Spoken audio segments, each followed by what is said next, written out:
আজকে নিউক্লিয়াসের বিভাজন আর একটা হচ্ছে নিউক্লিয়াসের সংযোজন, এই দুটো জিনিসকে পড়ব।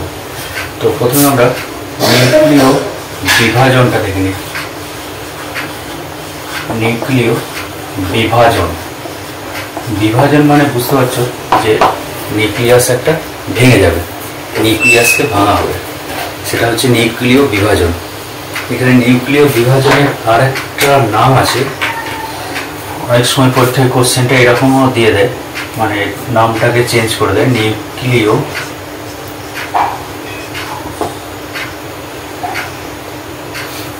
ইংরেজিতে বলে দেয় আগে নিউক্লিয় ফিশন, নিউক্লিয় ফিশন, ঠিক আছে, বা নিউক্লিয়ার ফিশন।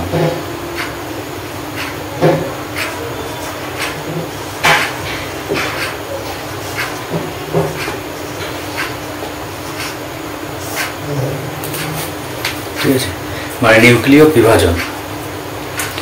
নিউক্লিয় বিভাজনের ক্ষেত্রে কি হয়, যে কোনো একটা ভারী নিউক্লিয়াস, এখানে যেমন একটা উদাহরণ দেওয়া আছে, দেখো ইউরেনিয়াম 92-235 একটা ভারী নিউক্লিয়াস, ইউরেনিয়ামের একটা ভারী নিউক্লিয়াস।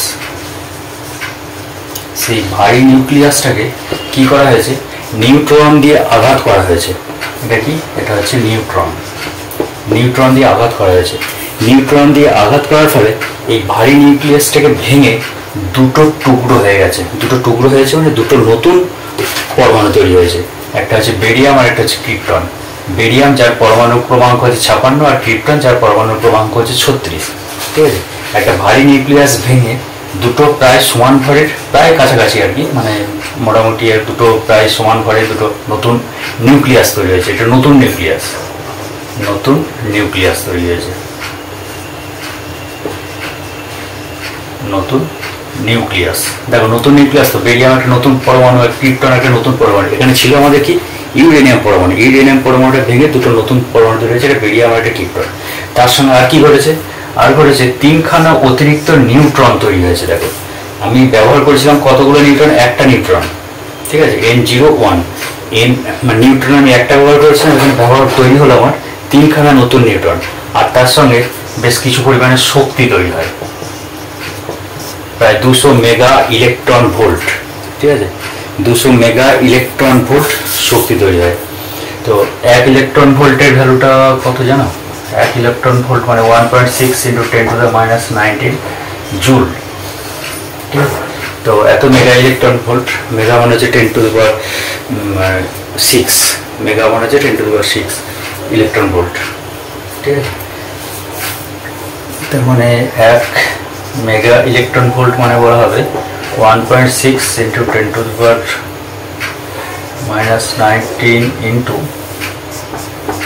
10⁻6 জুল।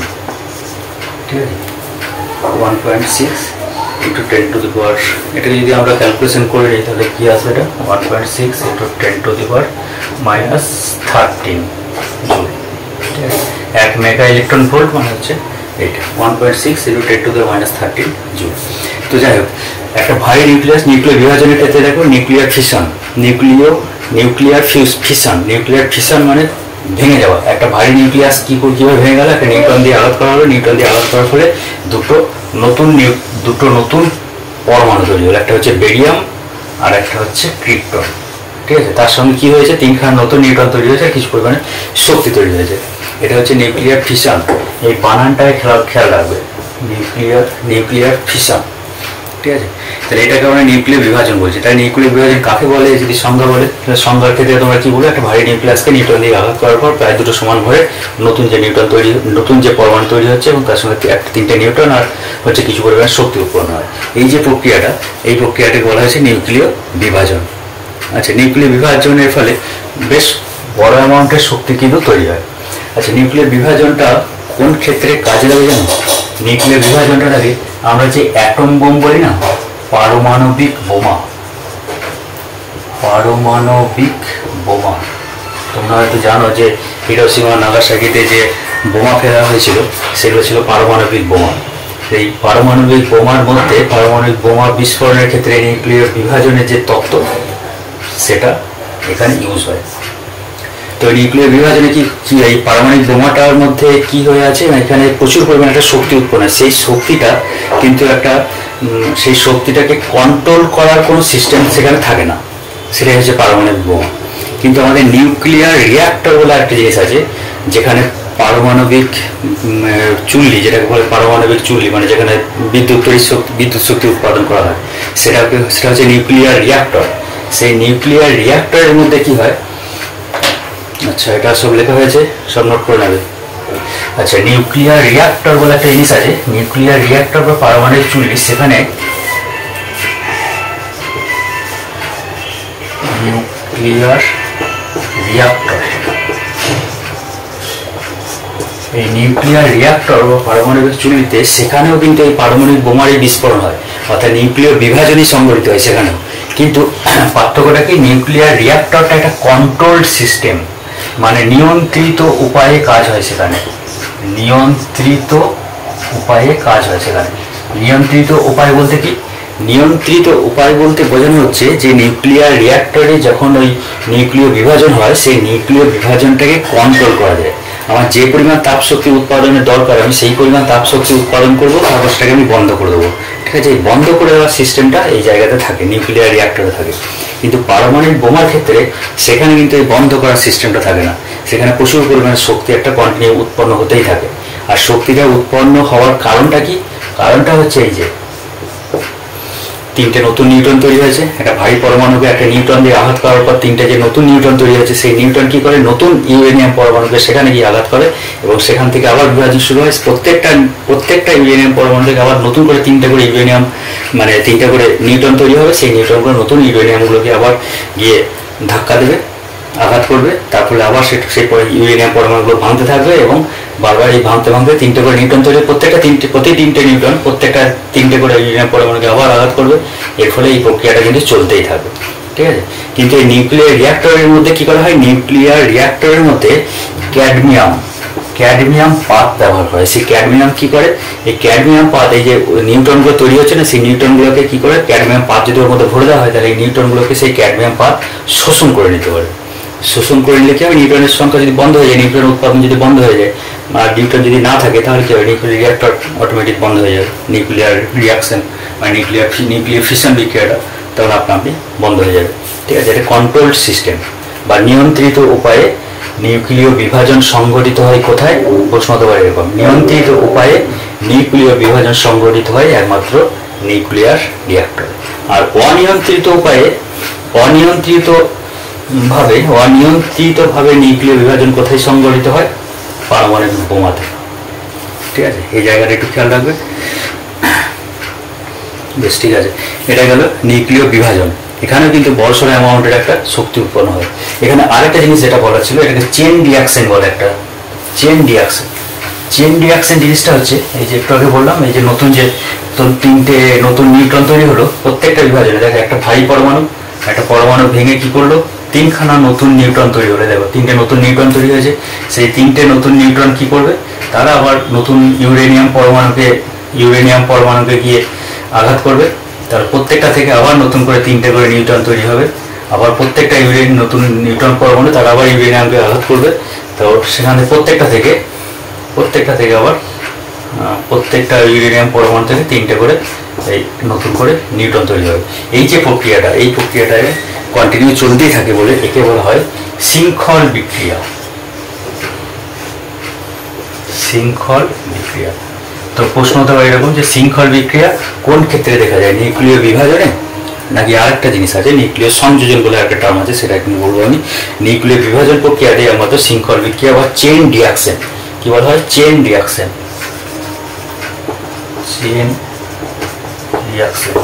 নিউক্লিয় বিভাজনের ক্ষেত্রে চেইন রিয়াকশন বা শৃঙ্খল বিক্রিয়াটা কন্টিনিউ চলতে থাকে।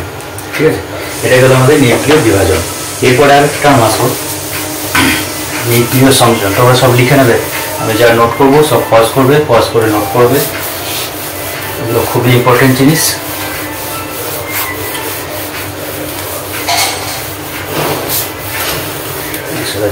এবার দেখো নিউক্লিয় সংযোজন। নিউক্লিয় সংযোজন,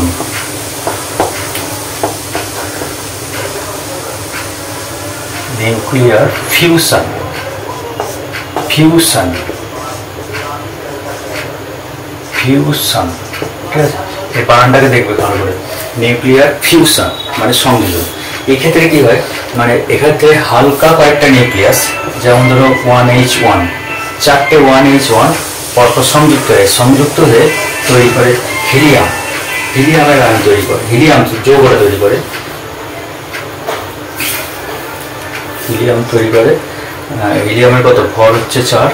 আচ্ছা এবার এখানে দেখো 4 তো, তাহলে উপরটা হলো আমার 4, নিচেরটা 2 হয়ে আছে, তো নিচেরটাকে ব্যালেন্স করতে হবে। তো নিচেরটাকে কীভাবে ব্যালেন্স হবে, এখানে তৈরি হবে কতগুলো, কটা তৈরি হচ্ছে 2, 4, 4, এটা 2, তাহলে 2 পড়ে থাকছে, তাই তো? তো এখানে তৈরি হবে আমাদের পজিট্রন, আর এখানে প্রায় 25 মেগা ইলেকট্রন ভোল্টের মতো শক্তি উৎপন্ন হবে। তাহলে দেখো 4টে হাইড্রোজেন পরমাণু, মানে হাইড্রোজেন পরমাণুর মধ্যে কি আছে দেখো ভালো করে। 1H1 তো, তার মানে কি প্রোটন সংখ্যা হচ্ছে 1টা, নিউট্রন সংখ্যা 0, নিউট্রন কিন্তু এর মধ্যে নেই, ঠিক আছে? তো নিচেরটা হচ্ছে 4, ব্যালেন্স করে নেবে, ব্যালেন্স দেখে নেবে। এটা দুটো পজিট্রন তৈরি হয়েছে, +1 করে, এটা 2 আর 2 এ 4, তাহলে এটাও 4, ওপরটা হচ্ছে 4, দেখো 4 এখানে আছে, ঠিক আছে? তাহলে এটা হচ্ছে হিলিয়াম আর এটা হচ্ছে পজিট্রন, এটা হচ্ছে পজিট্রন, পজিট্রন কণা, দুটো পজিট্রন কণা তৈরি হচ্ছে। আচ্ছা দেখো হাইড্রোজেন পরমাণু আর হিলিয়াম পরমাণু ভারী কোনটা, এটা হচ্ছে ভারী, ভারী নিউক্লিয়াস, এটা হচ্ছে ভারী নিউক্লিয়াস, আর এটা কি তুলনামূলকভাবে হালকা নিউক্লিয়াস, হালকা নিউক্লিয়াস, তুলনামূলক হালকা নিউক্লিয়াস। তাহলে নিউক্লিয়াস সংযোজনের ক্ষেত্রে কি হচ্ছে দেখো, হালকা নিউক্লিয়াসগুলো, কয়েকটা হালকা নিউক্লিয়াস যুক্ত হয়ে একটা ভারী নিউক্লিয়াস তৈরি করে, এই প্রক্রিয়াটাকে বলা হচ্ছে নিউক্লিয় সংযোজন বা নিউক্লিয়ার ফিউশন, ঠিক আছে? নিউক্লিয়ার ফিউশন বলা হয় বা নিউক্লিয় সংযোজন। এই ক্ষেত্রে কিন্তু শক্তি উৎপন্ন হচ্ছে 25 মেগা ইলেকট্রন ভোল্ট। একটু আগেই বললাম 1 ইলেকট্রন ভোল্ট মানে কত হয়, 1 ইলেকট্রন ভোল্ট মানে 1.6 × 10⁻⁹ জুল, আর মেগা ইলেকট্রন ভোল্ট মানে এর সঙ্গে 10⁻6 গুণ হয়ে যাবে। 1 মেগা ইলেকট্রন ভোল্ট মানে হচ্ছে 1.6 × 10⁻⁹ × 10⁻6 জুল, তার মানে ভ্যালুটা আসছে 1.6 × 10⁻30 জুল, ঠিক আছে? তাহলে 1 মেগা ইলেকট্রন ভোল্ট মানে হচ্ছে এটা 1.6 × 10⁻30 জুল, এত পরিমাণ শক্তি তৈরি হচ্ছে এখানে। তো এবার এখানে একটা কোশ্চেন হতে পারে যে কোন ক্ষেত্রে বেশি শক্তি উৎপন্ন হয়, নিউক্লিয় সংযোজনে নাকি নিউক্লিয় বিভাজনে? কি দেখে মনে হচ্ছে?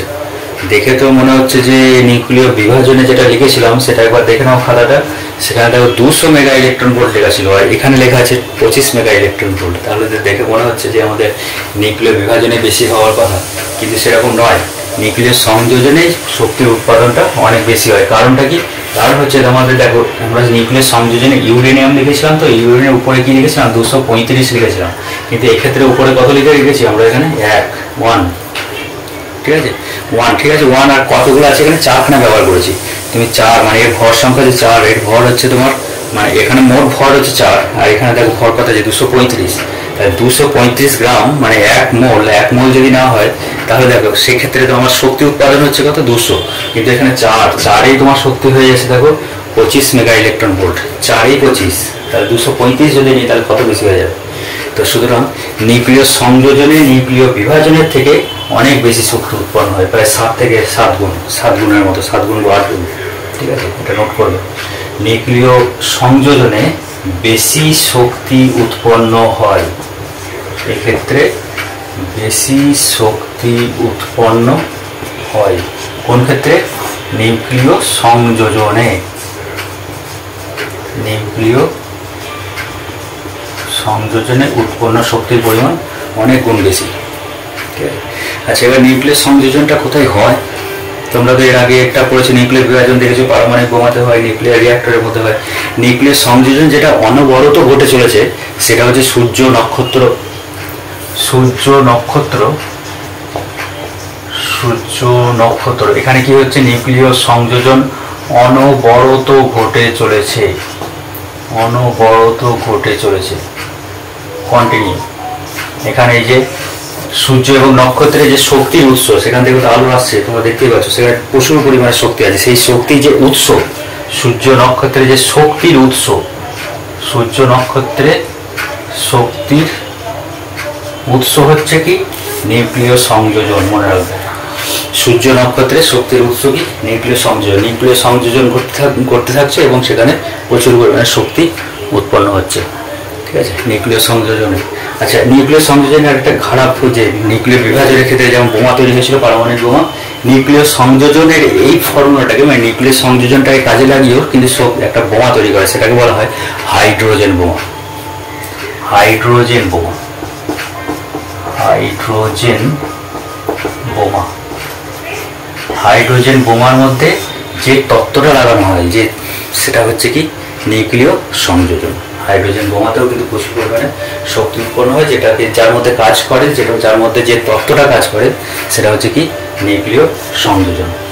ঠিক আছে, তো হাইড্রোজেন বোমা তো আরও বেশি শক্তিশালী, তোমরা জানো, পারমাণবিক বোমার থেকে হাইড্রোজেন বোমা আরও অনেক বেশি শক্তিশালী। তাহলে দেখো, হাইড্রোজেন বোমাতে নিউক্লিয় সংযোজন হয়। আর কোথায় হয়? সূর্য নক্ষত্রের মধ্যে, সূর্য নক্ষত্র এগুলো হচ্ছে, এগুলোর মধ্যেও কন্টিনিউ নিউক্লিয় সংযোজন ঘটে চলেছে। বেশ, ঠিক আছে। আচ্ছা, এখানে আরেকটা ইন্টারেস্টিং ব্যাপার আছে। একটা প্রশ্ন এরকম হয় যে নিউক্লিয় সংযোজন এবং নিউক্লিয় বিভাজনের মধ্যে শক্তি উৎপন্ন, তো তোমরা বললে শক্তি উৎপাদন তো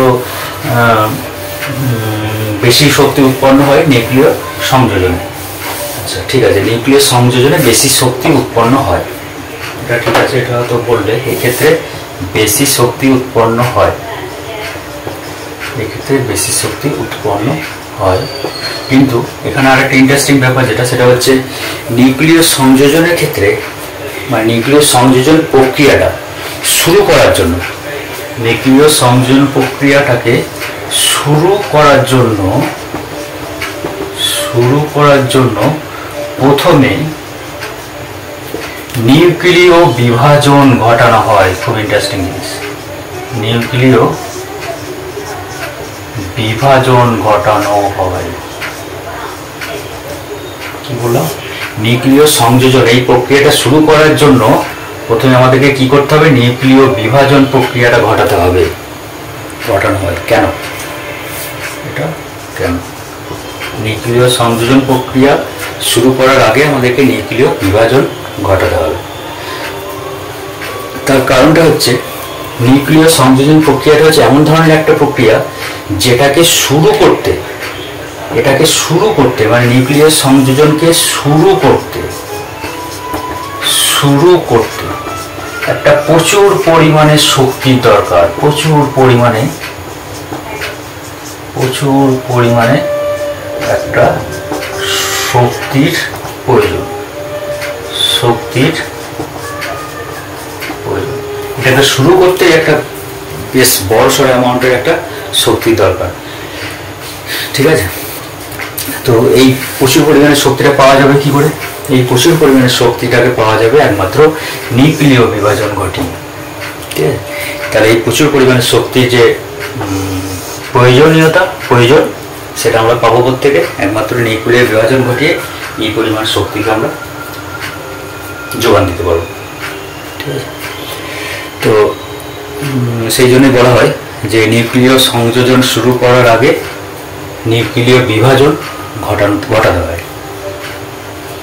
তো নিউক্লিয় বিভাজন ঘটালে আমরা এই নিউক্লিয় সংযোজন শুরু করার জন্য যে পরিমাণ শক্তির দরকার সেই শক্তিটার সঙ্গে আমরা সাপ্লাই দিতে পারি। ঠিক আছে, এটুকু রিভাইজ করো। সময় খুব কম সময়ের মধ্যে আমি সব পুরোটা রিভাইজ করে দেওয়ার চেষ্টা করছি। পরপর তোমরা নোট করে যাও, জিনিসগুলো একবার করে শুনে যাও। বেশ, ঠিক আছে, থাক আজকে।